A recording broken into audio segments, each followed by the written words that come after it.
ওখানে মায়ের পেটে মেয়ের জন্ম হয়, এখানে লালন ফকির বলছে জিয়ের পেটে মায়ের জন্ম, মানে মেয়ের পেটে মায়ের জন্ম।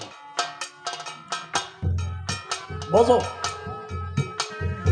জিয়ের পেটে মায়ের জন্ম বোঝো, রসের গর্ভে রতির জন্ম। এসব তত্ত্ব বোঝার সাধ্য তোমার নাই ঠাকুর মশাই।